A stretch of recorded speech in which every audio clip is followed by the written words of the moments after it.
Sports magazine खेल के मैदान से लेकर हम आपकी खिदमत में हाजिर। मैं हूं आपका मेजबान रशीद निजामी, मेरे साथ हैं सैयद हुमायूं कैसर। और पहले पहले ये नहीं कहना था, पहले आपको कहना था कि आपकी वापसी हुई है प्रोग्राम में। खुश आमदीद। चलिए, बहुत बहुत शुक्रिया आपका। और आज एक खास मौका, भारत की तारीख में, क्रिकेट तारीख में एक खास मौका, जो भारत ने ऑस्ट्रेलिया में सीरीज जीती। जी हाँ, पिछली मरतबा भी जीती थी, लेकिन तब वार्नर स्मिथ और कई एक खिलाड़ी नहीं थे, जख्मी थे। और ये हालात नहीं थे इंडियन टीम के कि सारी इंडियन टीम जख्मी हो। बिल्कुल। ये अब जब हम इस पूरी सीरीज का एक्सरे करेंगे तो काफी सारी चीजें सामने आएंगी जो पहली बार हुई। आप देख लीजिए, एक ऐसी सीरीज जिसमें एक टीम पहले टेस्ट में 36 ऑल आउट हो जाती है। सही कह रहे हैं आप, 36 ऑल आउट। स्कोर बोर्ड देखता है इंसान तो हैरान हो जाता है।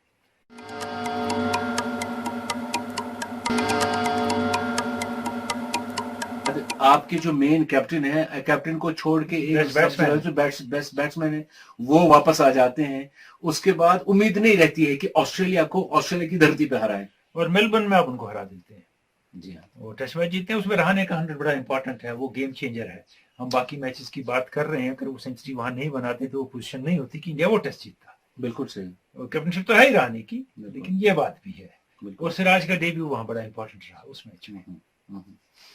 और सिडनी टेस्ट में भारत ने आखिरी दिन बैटिंग करके मैच बचा लिया। देखिए, आप विहारी और अश्विन बैटिंग करते हैं, और अश्विन को कंप्लीट बैक एक है, और विहारी की ये हालत है कि इंजेक्शन देने के बाद भी, बाकी चीजों के बाद भी पता चला मसल टियर है।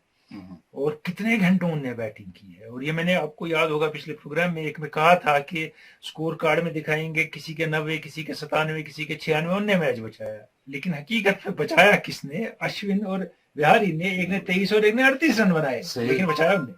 आज हम इस पूरे प्रोग्राम में इसी सीरीज के हवाले से बात करेंगे, और बात करेंगे रणजी ट्रॉफी के दिग्गज हमारे जो खिलाड़ी हैं वो बात करेंगे, साथ साथ हम भी बात करेंगे। शुरुआत करते हैं सईद परवेज कैसर से, कि सईद परवेज कैसर किस निगाह से इस जीत को देखते हैं।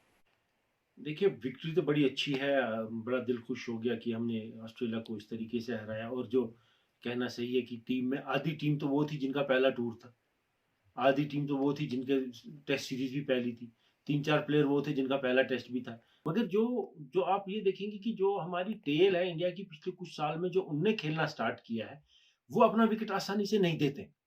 इसमें पहली इनिंग में अगर हमारी टेल जल्दी आउट हो जाती है, और वाशिंगटन सुंदर और शरदुल बैटिंग कर रहे थे इकट्ठे, तो दोनों नए प्लेयर थे, और उनने उस वक्त 190 की तकरीबन लीड थी इंडिया को, और उनने कैसे तरीके से कुछ 100 कुछ रन की पार्टनरशिप बनाई।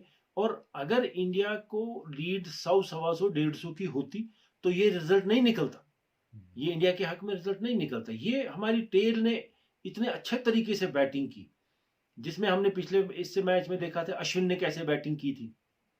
आज हमें यह मौका मिला कि जो नए प्लेयर जो थे उनमें लेवल ऑफ कॉन्फिडेंस, ये दिखाता है कि इंडिया की हमारी बेंच स्ट्रेंथ कितनी अच्छी है, कि हमने प्लेयर लाए। अच्छा, जो बॉलर आपका वहां नेट बॉलर था, उसने खेला, उसने 50 बनाया, उसने विकेट लिए, 7 विकेट लिए मैच में। ये सारी चीजें बताती हैं कि हमारी बेंच स्ट्रेंथ कितनी अच्छी है। मेरे हिसाब से तो हमारी, लोग कहते हैं ए टीम थी, मैं कहता हूँ ये इंडिया की बी टीम थी जिसने ऑस्ट्रेलिया को ये मैच हराया। कहने की है कि हमारे पास बेंच स्ट्रेंथ क्या है। हमारे पास आप रहाणे की कैप्टनशिप आप खसूसन देखिए कि रहाणे ने कैप्टनशिप बड़ी अच्छी की। हालांकि फील्डिंग में लैप्सेस हमारे होते रहे, कैच वैच छूटते रहे दोनों साइड से, कैप्टनशिप बड़ी अच्छी थी, कैप्टनशिप का प्लान बड़ा अच्छा था। दूसरी इनिंग की बात अगर हम करें, जो ऋषभ पंत का अप्रोच था, मैं पहले से कहता था कि आप शेल में नहीं जाइए, एक प्लेयर को अटैक करना चाहिए। एक एंड ब्लॉक करके रखा पुजारा ने, दूसरे एंड से थोड़ा थोड़ा रिस्क लेना स्टार्ट किया पंत ने। उसी की वजह से हमारा रन रेट कभी डाउन नहीं हुआ। रिक्वायरमेंट हमारे रन रेट की 4 से कभी ज्यादा नहीं हुई, और एंड में फिर हम जाके वो रन बना सके। ये सारी चीजें जो है, ये इंडिया का क्रिकेट का फ्यूचर बहुत बड़ा दिखाती है। एज कोच, जहां पर जब टीम हारी 36 रन पे आउट हो गई, तो हम शास्त्री को ब्लेम करते थे। तो आज जब टीम जीत रही है, जीती है, तो उसमें तो शास्त्री के रोल को हमने अप्रिशिएट करना ही, कि उसने एक नेट बॉलर में भी कॉन्फिडेंस दिखाया, टीम मैनेजमेंट में उसमें भी कॉन्फिडेंस दिखाया, उसको भी लाया। वाशिंगटन सुंदर को, जिसने शायद इतने ओवर कभी किए नहीं होंगे लाइफ में, उसको भी आपने लाया इसमें, उसको भी आपने ट्राई किया, उसने भी अच्छा परफॉर्म किया। दूसरा ये कि जो बैटिंग ऑर्डर आपने रखा इस मैच में, वो बड़ा सेंसिबल बैटिंग ऑर्डर था। आपने पुजारा को उस स्टेज पे भेजा कि वो ब्लॉक लगा देगा एक एंड से, क्योंकि दूसरी इनिंग में रोहित शर्मा जल्दी आउट हो गए। तो एक्सपेक्टेड था दूसरी इनिंग में शायद अच्छा स्टार्ट मिलेगा रोहित शर्मा की वजह से, तो वहां गिल ने स्टार्ट दिए। इस टूर की 2 फाइंड्स हैं मेरे हिसाब से, एक शुभम गिल और एक आपका सिराज, जो लंबी इनिंग इंडिया के लिए आगे खेल सकते हैं। वाशिंगटन सुंदर का भी अच्छा चांस बनता है, मगर वो उसको भी बहुत कुछ सीखना है इस आर्ट में, जो अश्विन को अगर उसने रिप्लेस करना है, बहुत कुछ उसको। ओवरऑल इंडिया का मोराल क्रिकेट का इम्प्रूव हुआ है इससे। अब लोग कहते थे कि आईपीएल की वजह से जी हम रन नहीं बनाते, हम नहीं खेलते। मुझे लगता है आईपीएल की वजह से प्लेयरों में ये कॉन्फिडेंस है, जिनने इंटरनेशनल प्लेयर्स को खेला उनको वो एक अननोन इंटरनेशनल प्लेयर को खेलने का डर खत्म हो गया था। नहीं तो ऑस्ट्रेलिया की बॉलिंग से ब्रिस्बेन जैसे विकेट पे बैट्समैन डरते थे कि ये बाउंस है, ये है, हमको प्रॉब्लम होगी। मुझे लगा ऑस्ट्रेलियन बैट्समैनों को ज्यादा प्रॉब्लम थी हमारे इनसे, बारिंग 1 और 2। तो बाकी मुझे लगता है कि हमारी टीम मैनेजमेंट का भी इसमें हमको अप्रिशिएट करना चाहिए कि उनने प्लेयरों में कॉन्फिडेंस दिखाया। प्लेयरों का खास तौर से हमको एनकरेज करना चाहिए कि प्लेयरों ने अपने में इतना कॉन्फिडेंस दिखाया, जिस हिसाब से पहली इनिंग में बैटिंग की टेल ने हमारी, वहीं पर हमने मैच जीता। जी सही। परवेज कैसर ने कुछ बातों की तरफ इशारा किया। इन्होंने कहा कि एक तो इंडिया की जो बेंच स्ट्रेंथ है वो जबरदस्त है जी। ये पता चलता है कि हमारी बेंच स्ट्रेंथ कितनी है। दूसरी बात की तरफ इन्होंने इशारा किया, इन्होंने कहा कि आईपीएल का असर है कि आईपीएल में आपने खेला, आईपीएल में आपने बड़े बड़े खिलाड़ियों स्टार्स के खिलाफ खेला, तो क्या ये सही है कि उनके साथ खेलना और फिर आपका मोरल जो है वो बूस्ट हो जाता है? एक बात तो सही है, day in and day out अगर आप आईपीएल में स्मिथ को बॉलिंग करते हैं, डिविलियर्स को बॉलिंग करते हैं, गेल के सामने खड़े हो जाते हैं, तो बात तो बनती है बॉलर्स की। या बैटिंग में आप बेस्ट बॉलर्स को दुनिया के फेस कर रहे हैं, फर्क पड़ता है। लेकिन एक और इम्पोर्टेंट एस्पेक्ट है इसका, जिसकी तरफ रशीद हमें ध्यान देना है कि आप ड्रेसिंग रूम शेयर कर रहे हैं और आपके ड्रेसिंग रूम में, एक ही ड्रेसिंग रूम में सिराज के साथ स्टेन भी है, उसी में डिवेलियर्स भी हैं, उसी में कोहली भी है, मोइन अली भी है और फिंच भी है। तो जब वो उनको खेलते देखते हैं मुश्किल सिचुएशन में, मैं एक एग्जांपल दे रहा हूँ, इन बड़े खिलाड़ियों को कैसे निकलना है, कैसे हैंडल करनी है, तो आपकी ग्रोथ हो जाती है। अगर आप सीखने वाले हैं तो आप सीख जाएंगे। और परवेज साहब ने एक खास बात की तरफ भी इशारा किया, आपने कहा कि टेल एंडर्स जो हैं भारत के, वो अब टेल नहीं रही है। वो सही कह रहे हैं, टेल नहीं रही है, बिल्कुल रजिस्ट करती है बहुत जबरदस्त तरीके से। पहले भी किया करती थी कुछ, हमें याद है कि लक्ष्मण के साथ ईशांत शर्मा ने टेस्ट मैच जिताया जी। तो मगर अब तो ये बिल्कुल मानने को तैयार नहीं हम टेल है। और एक और चीज भी है, जो नई क्रॉप है इंडिया की, जिसमें वाशिंगटन सुंदर और ये इस मैच में खेले शार्दुल ठाकुर, कई और हैं जो नई क्रॉप में आ रहे हैं, जो टोटल बॉलर हैं, लेकिन उन्होंने बैटिंग पे भी ध्यान दिया है। सिर्फ बैटिंग करते करते बॉलिंग खराब नहीं की है, लेकिन ये है कि वो नोविस नहीं है कि 3 बॉलें खेलेंगे आउट हो जाएंगे, वो नहीं रहे। अब इस सीरीज में बहुत सारी दिलचस्प बातें सामने आई। आप देखिए भारत के 6 खिलाड़ियों ने डेब्यू किया, और आप ये भी देखिए कि टीम जख्मी होती गई, प्लेयर बाहर होते गए, लेकिन पता नहीं चलने दिया कि हमारी टीम कमजोर हो रही है। इसमें क्रेडिट जाना चाहिए शास्त्री को भी, जैसे परवेज ने भी क्रेडिट दिया शास्त्री को, रहाणे को और टीम मैनेजमेंट को, कि जिसको मैदान में उतारा का तुम ही बेस्ट है, तुम ही डिलीवर करेगा, और उसने ये मान भी लिया, उसमें ये कैलिबर था या मान लिया। मैं दिलाऊंगा आपको याद, जो 76-77 में वेस्ट इंडीज की टीम थी, जब पाकिस्तान ने वहां दौरा किया तो माइकल होल्डिंग ने कहा मैं कहीं पढ़ने जा रहा हूं, मैं नहीं खेलूंगा। जी कुछ और मामला हो गए टीम में, तो रॉबर्ट्स बच गए एक फास्ट बॉलर, उन्हें क्रॉफ्ट और गार्नर को लाया सीरीज में, और तबाही मचा दी उनने। उसके बाद अगले 8 साल भी उनने महसूस नहीं किया कि हमारा टॉप बॉलर नहीं है। ऑस्ट्रेलिया की टीम 2003 के आलमी कप के लिए लैंड करती है साउथ अफ्रीका, तो शेन वॉर्न कुछ अदलियात के किस्से में फंस जाते हैं, टीम से बाहर, टॉप बॉलर। और Michael Bevan great one day player, वो जख्मी होते हैं, बाहर हो जाते हैं। ऑस्ट्रेलिया ने महसूस ही नहीं होने दिया, वर्ल्ड कप जीत गई। जो अजीम टीमें होती हैं या बनने जा रही होती हैं, उनके पास जो रिसोर्स होते हैं वो उसको बेस्ट समझते हैं और बेस्ट इस्तेमाल करते हैं, उसी तरफ इंडिया जा रहा है। बिल्कुल सही। और ये चेंजेस जो हमने पहले टेस्ट से देखी हैं, क्या पहले तवक्को तो थी नहीं कि ये चेंजेस? मैं पिछले प्रोग्राम में कह रहा था रशीद के, जो पासा इंडिया ने फेंका वो सीधा पड़ा, एक सीधा पड़ा, और जो कार्ड खेला उस कार्ड ने कुछ कर दिया। पंत को लाए तो उसने एक मैच में पहले ही आके कुछ कमाल कर दिया। इधर से सिराज को लाए तो उन्हें विकेट ले लिए, उधर से शुभमन गिल को आप ओपनर ले आए तो वो आउट ही नहीं हो रहे। तो इसी तरह जिसको ला रहे हैं, किसी को पीछे ले जा रहे हैं तो वो अच्छा खेल रहा है, जडेजा को ला रहे हैं तो वो विकेट ले रहे हैं, एंड लास्ट मैच में 3 डेब्यू कर रहे हैं, तीनों अच्छा खेल रहे हैं। बिल्कुल सही। और अब आते हैं एक और हमारे जो सीनियर खिलाड़ी हैं जी, रणजी ट्रॉफी के साबिक खिलाड़ी हैं और ग्रेड 1 क्यूरेटर हैं बीसीसीआई के। इश्तियाक खान। इंटरनेशनल और इंटरनेशनल नेशनल ग्राउंड बहुत उन्होंने तैयार किए हैं विकेट्स। आइए देखते हैं इश्तियाक खान साहब क्या कहते हैं इस टेस्ट के हवाले से। The Indian victory at Gaba was one of the finest in Test cricket as far as I am concerned. I've been listening to the commentary and watching Test cricket for the last 60 years. This was an outstanding win. On an inconsistent bouncer wicket on the last day, getting 329 runs was an outstanding job. It was a great team effort. The inexperienced Indian bowling side did a great job. Shardul Thakur and Washington Sundar did an excellent job with the bat also. Got a partnership of 123 runs in the first innings, which actually laid the basis for this win in the end. Pant, it was an outstanding innings. He's a flamboyant player who can turn any match upside down on his day. It was his day and he took the opportunity with both his hands. Pujara deserves all the praise for his grit and resilience and guts, for staying there after taking so many body blows. Shubham Gill for his 91 in the second innings, a lovely innings from a youngster. For Australia, I think Tim Payne was playing his last test match there. He made some colossal mistakes as a captain and behind the wickets also. They missed a simple stomach chance of both. Australia have a very weak and brittle middle order, and they lack a quality fourth bowler. Green is a little bit green. The Indian team, they deserve all the laurels, all the kudos. It was an outstanding win.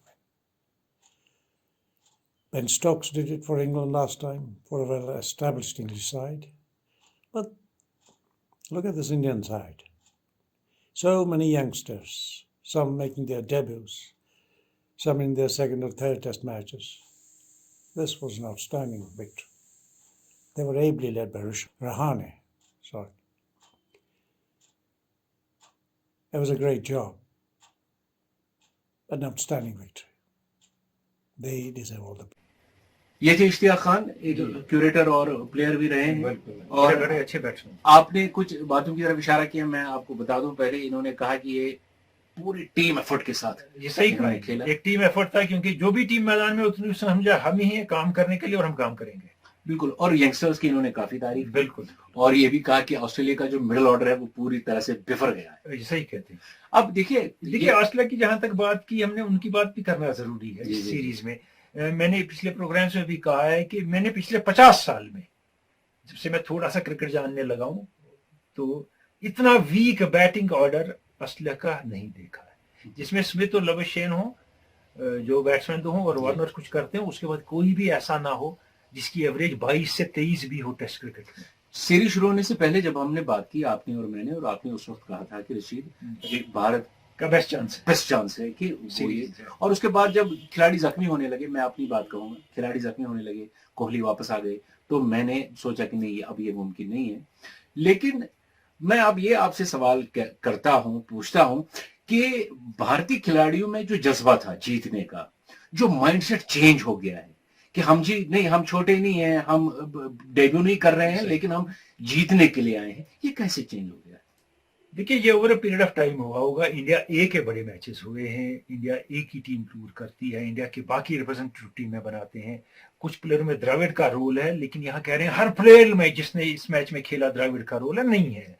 हर एक 22-23 साल का नहीं है, 28-29 साल का भी है जिनने परफॉर्म किया अच्छा, और डेब्यूटेंट्स थे या 26-27 साल के, लेकिन है द्रविड़ का असर है, जो बिल्कुल सिराज जैसे प्लेयर हैं या शुभमन गिल जैसे हैं, तो द्रविड़ का बिल्कुल असर है, बिल्कुल हाथ है। लेकिन यह है कि ये एक जो सिस्टम है उसने इनको अपनाया है। और एक और चीज है रशीद, ये मैंने पिछले दिनों पाकिस्तान के बारे में एक 15 मिनट का प्रोग्राम किया था। उनका इश्यू ये है कि जो कैप्टन है उसको भी नहीं पता नेक्स्ट मैच खेलूंगा कि नहीं, नए की तो बात ही नहीं है। इंडिया में एक सर्टेनिटी है प्लेयर के पास, अगर मैं टीम में आया हूं, मैं इस जगह के काबिल हूं और शायद मुझे खिलाया जाएगा, कंसिस्टेंसी होगी, तो इसीलिए प्लेयर बेस्ट देता है अपना। बिल्कुल। अब देखिए जो पहले 11 थे उसके बाद वो 11 रहे ही नहीं, कुछ भी नहीं रहा। जैसे परवेज ने कहा तो इंडिया की बी टीम थी, है ना। अब देखिए क्या इनको फिर से मौका मिलेगा क्या? देखिए जो वो टीम अभी अनाउंस हुई है इंग्लैंड के लिए, नटराजन तो नहीं है उसमें क्योंकि ईशांत शर्मा आ गए जी। अब बुमराह और शमी भी आएंगे फ्यूचर में, तो प्रेशर पड़ गया ईशांत शर्मा और उमेश यादव पे आगे मुस्तकबिल में, क्योंकि सिराज ने थोड़ी जगह बना ली है जी। और शार्दुल ठाकुर अभी वो रोशनटन सुंदर लिमिटेड ओवर्स में तो आएंगे, इसमें आ सकते हैं कि नहीं, क्योंकि परवेज ने जैसे कहा अश्विन को रिप्लेस करना आसान नहीं है इसके लिए, वाशिंगटन सुंदर के लिए एज ऑफ स्पिनर, तो वो मुश्किल काम है। लेकिन ये चांस है कि वो टीम में आ जाएंगे। और नटराजन खेलते रहेंगे लिमिटेड ओवर क्रिकेट। नटराजन की है कि ये जो है ना दलील, ये बड़ी इंटरेस्टिंग है रशीद। देखिए ये एक इंटरेस्टिंग कहानी है, जैसे आपने इंटरेस्ट की बात की, अब हमें इंटरेस्टिंग लग रही है, लेकिन प्रेशर ये लोग जानते हैं। सही बात है कि नटराजन टीम में नहीं थे, वरुण चक्रवर्ती थे, वो जख्मी हो गए, नटराजन टीम में आए तो T20 खेला, ऐसा खेला कि हैरान हो गए लोग। वो वैसे भी डेथ पे अच्छी बॉलिंग कर रहे थे जी। उसके बाद वनडे इंटरनेशनल खेला और टेस्ट का डेब्यू किया, वहां भी डेब्यू में 3 विकेट ले गए। एक और खिलाड़ी की तरफ आपने साबिक कैप्टन लेफ्ट आर्म स्पिनर और इस वक्त के चीफ सिलेक्टर। हाँ, आप क्या कहते हैं इस टेस्ट के हवाले से, आइए देखते हैं। Historical win at Brisbane by Team India against mighty Australians. What a victory! Congrats Rehane and co. जैसे रेहाने ने कहा कि इस विक्ट्री को लफ्ज़ों में बयान नहीं किया जा सकता है, इसे अगर एक क्रिकेटर सिर्फ महसूस कर सकता है। एक ऐसी टीम जो विदाउट 6 एस्टैब्लिश्ड बैट्समैन के बगैर ग्राउंड में उतरती है और फिर एक ऐसे मैच को जो कि फिसल रहा था उसे विक्ट्री में कन्वर्ट किया। A wonderful job. Hats off to Team India. After a long time, एक ऐसा टेस्ट मैच देखने को मिला जो कि एक पॉजिटिव लाइन में जा रहा था, जिसमें कि एक टीम ऐसे खेल रही थी कि जैसे उन्होंने ये दिमाग में रखा है कि हम जीत की तरफ जाएंगे। Putting more than 320 runs on the board on last day, जो कि दिख रहा था कि इम्पॉसिबल टारगेट है। और अगर जब इसको देख लें कि जब 4th डे को इंडिया खेली, it was just around 20 odd run for no loss. लेकिन सुबह ही जब ओपनर जो कि एस्टैब्लिश्ड प्लेयर है, जो कि जिसका नाम बड़े बड़े खिलाड़ियों में माना जाता, वो पहले ही आउट हो जाता है। And then Gill playing a wonderful cricket, test state there, आराम से खेलता आगे आगे गया। Pujara supporting him as usual, एक साइड से एंकर का रोड चला रहा है। फिर गिल आउट होने के बाद रेहाने कुछ, हाँ, रेहाने के दिमाग में कुछ ऐसा था कि let us go for the victory, I could understand that. लेकिन वो कुछ ऐसे सर्कमस्टांस में आउट हो ही गया। उसके बाद जब पंत आ गया, पंत जो कि थर्ड मैच में आप देख लेंगे कि he played a fighting inning and scored that time 91 runs, जो कि ऑलमोस्ट इंडिया को विक्ट्री पर ले गया था। इस मैच में भी उसने वही स्टार्ट किया।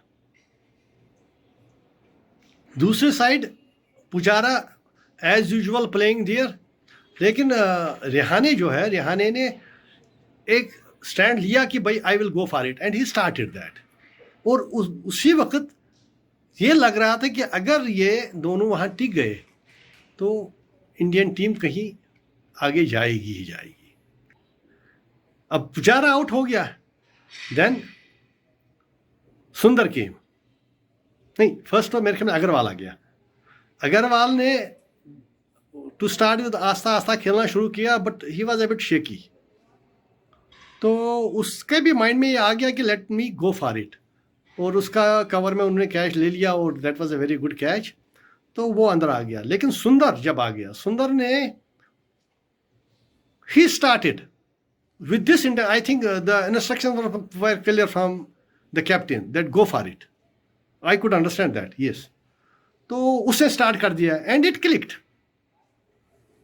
और यहाँ से पंत भी करता गया और the closing we won it. इससे हमें एक सीख मिलती है कि अगर आप पॉजिटिव क्रिकेट खेले विद दिस इंटेंशन कि भाई टीम को आगे लेना है, whatever the circumstances there are, you will have good results. हार जीत तो होती रहती है, लेकिन जो इस टीम में जो पॉजिटिव क्रिकेट खेल के एक विक्ट्री हासिल हो गई, that is definitely a great job. अगर इस टीम में इंडिया हार भी जाती, I would not have mind.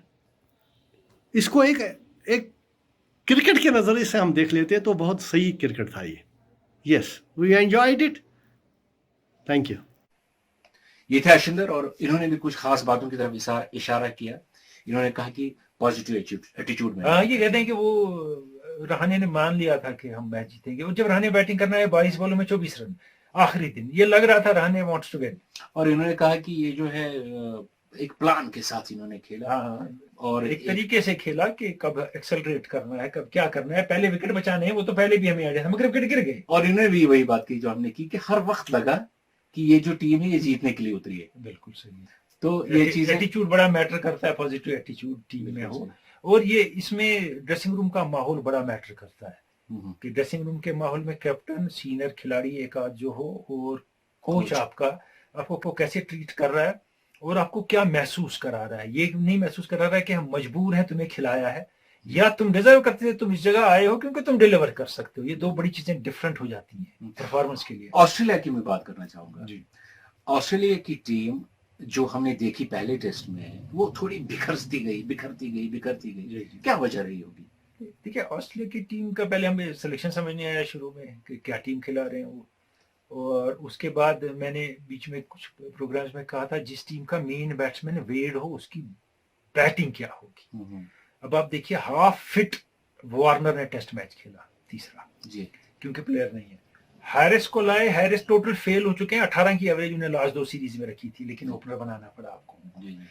क्योंकि क्या ऐसा है कि ऑस्ट्रेलिया के पास प्लेयर ही नहीं है। हम ढूंढते रहे कि कहीं स्टॉइनस खेलेंगे कोई मैच, जी। और स्टार्क तो बिल्कुल बॉलिंग किसी काम की कर नहीं पाए, कभी लेग के बाहर कभी ऑफ के बाहर, कुछ हिसाब नहीं था स्टार्क के पास बॉल कैसे करनी है, लेकिन पैटिंसन और बाकी लोग बाहर बैठे रहे।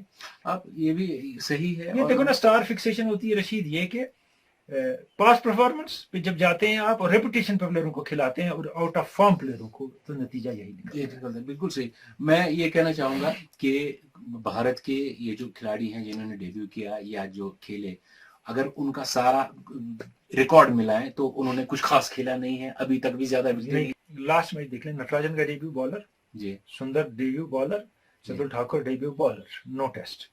बिल्कुल। सैनी का दूसरा टेस्ट, सिराज का तीसरा test, 5 bowler, total experience of test 5 test. और अभी भी सीरीज खत्म होने के बाद इन पांचों के मिला के 35 विकेट नहीं बनते हैं। जब हम कहते हैं कि पिछले दिनों पाकिस्तान न्यूजीलैंड में हार गया, मैंने भी कहा कि एक्सपीरियंस नहीं थी खिलाड़ियों के पास, तो ये क्या मामला है, इनके पास भी तो नहीं है, ये डिलीवर कैसे कर रहे हैं? शायद कैलेबर है, कॉन्फिडेंस है, और ये सिस्टम एक ऐसा है कि अगर आप अच्छा खेलेंगे आप टीम में रहेंगे और आपको एक से ज्यादा मौके दिए जाएंगे। ब्रिस्बेन टेस्ट के आखिरी दिन जी, ऑस्ट्रेलिया जब बॉलिंग कर रहा था भारत के खिलाफ, तो हर एक टीम एक प्लान के साथ बॉलिंग करती है कि 300 रन बनाने नहीं देने हैं, करना क्या है। तो क्या लगा कि ऑस्ट्रेलिया के पास कोई प्लान था? नहीं, मुझे नहीं लगा। इसमें Justin Langer is complete failure, Paine के साथ साथ कि शुरू में पता नहीं था क्या करेंगे। ये सिडनी में भी हुआ, उनके पास आइडिया नहीं था। जब पंत ने 1-2 हिटें मारी तो 6 फील्डर बाउंड्री पे ले गए पेन साहब, और वो टेस्ट बच गया, वो हार गया था उसमें ऑस्ट्रेलिया ऑलमोस्ट जी, पिछला जी, टेस्ट भी। जी, जी। तो इसमें शॉर्ट पिच बॉलिंग आपने शुरू कर दी, हम्म, सोचे समझे बगैर, और बैट्समैन को पूरा पता है मुझे शॉर्ट बॉल खेलनी है। तो पुजारा का रोल बड़ा अच्छा है, रॉक की तरह खड़े रहे वहां, जिस्म पे बॉलें ली जिस्म पे बॉल, वगैरह बहुत ली, लेकिन कुछ रोल में उनके ये भी है कि लूज बॉलों पे कैच भी नहीं करते हैं वो। जी। ये ठीक है, वो टिकते हैं वहां, बहुत अच्छा है। शुभमन गिल ने लाजवाब इनिंग खेली, उनने खेली, बाकी प्लेयर ने खेली, सिर्फ गिल ने एंड पे पंत रहे, मगर बाकियों ने भी खेला। बिल्कुल सही। तो कोई आइडिया नहीं था शॉर्ट बॉलिंग करेंगे जी। अगर आप शॉर्ट बॉलिंग करें, आप शॉर्ट बॉलिंग कर रहे हैं, आप वो शॉर्ट बॉलिंग वाले नहीं, एंडी रॉबर्ट्स, माइकल होल्डिंग और गार्नर नहीं है, आप सही। थॉमसन और लिली नहीं है, आप अच्छे हैं कि आप वैसी शॉर्ट बॉलिंग कर सकें, तो आपको करनी ही नहीं है शॉर्ट बॉलिंग, सही। और प्रिडिक्टेबल हो गए आप। और एक और चीज होती है रशीद, जो पार्टनरशिप रही ना सुंदर और शार्दुल की फर्स्ट इनिंग में, जिसने परवेज ने भी कहा और अशंद्र ने भी कहा कि जिसने मैच बदल दिया, बिल्कुल सही है, लीड 150 की होती तो इंडिया नहीं जीतता। उन्होंने उसमें एक चीज है, उस पार्टनरशिप में क्या हुआ, बॉलर डेस्परेट नजर आए टू टेक विकेट्स। मेरा अपना तजुर्बा है देखने का, खेलने का, जब टेलेंडर आए, अगर आप नॉर्मल बॉलिंग करें जो आप बेस्ट बैट्समैन को कर रहे होते हैं, तो वो आउट हो जाते हैं। ठीक। अगर आप सोचते हैं कि हर बॉल पे ही आउट होगा, हर बॉल पे ही आउट होगा, डेस्परेटली बॉलिंग करते हैं, वो बंदा आउट नहीं होता है। और यही लास्ट डे पे भी उनने किया, इस शॉट पे आउट, इस शॉट पे आउट, प्लान क्या है कोई आइडिया नहीं है, हमें करना क्या। और सही बात आपने कही कि ये जो वाशिंगटन सुंदर और शार्दुल ठाकुर की जो पार्टनरशिप रही, वो बड़ी इंपॉर्टेंट बात, बहुत ज्यादा, क्योंकि दोनों ने 60 ऑड रन बनाए बिल्कुल। और वही एक नींव पड़ी। देखिए ना, वो आपको 33 की लीड रह गई, जबकि आपकी लीड हो सकती थी 150 की, बिल्कुल सही। तो मैच तो हाथ से चला गया था। तो ठीक, अब ये बताइए कि टॉप स्कोरर्स और विकेट टेकर्स क्या रहे? देखिए, उनकी तरफ से 2 बैट्समैन है ऑस्ट्रेलिया की तरफ से, जी। वो सीरीज के टॉप स्कोरर हैं, दोनों साइड से। लुविशेन के 426 रन है, उनने 4 इनिंग खेली, 4 टेस्ट खेले, और 313 है स्मिथ के, उनने भी 4 टेस्ट खेले। तो भारत की तरफ से हाईएस्ट स्कोरर कौन है? Pant 274, 3 test match. और नेक्स्ट कौन है उनके साथ पुजारा है 271 रन। जी।